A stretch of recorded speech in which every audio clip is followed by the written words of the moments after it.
أعوذ بالله من الشيطان الرجيم بسم الله الرحمن الرحيم بئس ما اشتروا به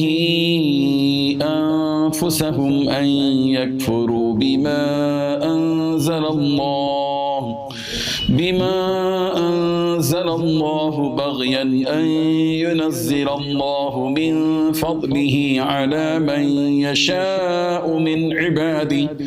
فباءوا بغضب على غضب وللكافرين عذاب مهين صدق الله العظيم. حاضرین و ناظرین، یہ سورہ بقرہ کی آیت نمبر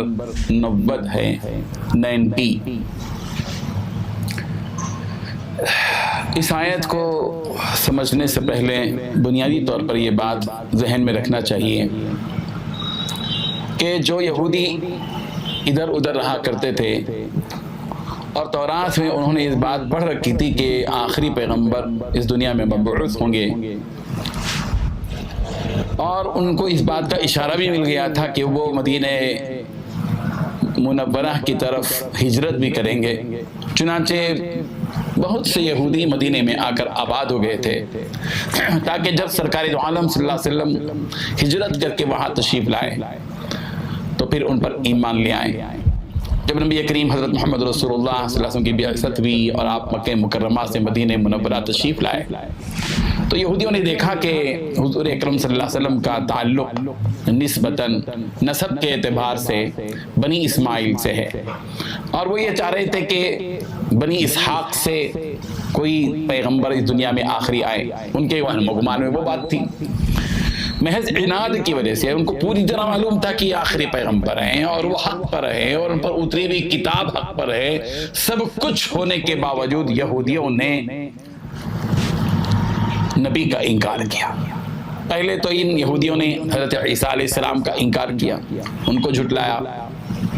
پھر حضور اکرم صلی اللہ علیہ وسلم کو جھٹلایا۔ اللہ تبارک و تعالیٰ نے ان یہودیوں کے بارے میں یہ تبصرہ فرمایا اور ان کے لیے وعید بیان فرمایا بئس ما اشتروا بہ انفسہم، کیا ہی بری چیز ہے جس کے بدلے میں انہوں نے خریدا کہ ان یکفروا بما انزل اللہ بغیا۔ اللہ تعالیٰ یہ بتانا چاہتے ہیں کہ ان یہودیوں نے کتنی بری چیز بیچی۔ اشترا کے معنی اصل میں خریدنے کے لیے ہیں، لیکن چونکہ یہ لوگ جو چیز خرید رہے ہیں وہ خریدنے کے قابل نہیں، وہ تو بیچنے کے قابل ہے۔ اسی لیے اللہ تبارک و تعالیٰ نے یہاں ارشاد فرمایا کیا ہی بری چیز ہے جس کے بدلے میں انہوں نے اپنے آپ کو بیچ دیا، کہ ان یکفروا، کہ انہوں نے کفر کیا، اس کا انکار کیا بما انزل اللہ، جس کو اللہ نے اتارا، قرآن مجید، فرقان حمید، بغیاً، محض حسد اور عناد اور بغض کی وجہ سے، کہ ان ینزل اللہ من فضلہ علی من یشاء من عبادہ، کہ اللہ تبارک و تعالیٰ نے اپنے فضل سے اپنے بندوں میں سے جس کے اوپر چاہے اس نے اس کتاب کو نازل کر دیا۔ یہودیوں کو سب سے بڑا حسد اس بات کا ہوا کہ اللہ تبارک و تعالیٰ نے نبی کریم حضرت محمد رسول اللہ صلی اللہ علیہ وسلم پر آخری کتاب اتاری۔ ان کے ذہنوں میں یہ بات تھی کہ بنی اسحاق میں سے، بنی اسرائیل میں سے، ان کے نسب اور سلسلے سے آئے ہوئے کسی فرد پر کتاب اترے گی، مگر بنی اسماعیل میں کہ ایک فرد کی طرف قرآن مجید کا نزول ہوا، تو انہوں نے حسد کی وجہ سے باوجود یہ کہ حضور صلی اللہ علیہ وسلم اور حضور صلی اللہ علیہ وسلم پر اتری ہوئی کتاب حق پر ہے، انہوں نے انکار کر کے اپنے آپ کو حقیر چیز کے بدلے میں بیچ دیا۔ فباؤوا بغضب علی غضب، وہ لوگ غضب بالائے غضب کے مستحق ہو گئے، غضب پر غضب کے مستحق ہو گئے۔ یہ ایک غضب تو ان پر اس وجہ سے ہوا کہ انہوں نے حضرت عیسیٰ کا انکار کیا، حضور اکرم صلی اللہ علیہ وسلم کا انکار کیا،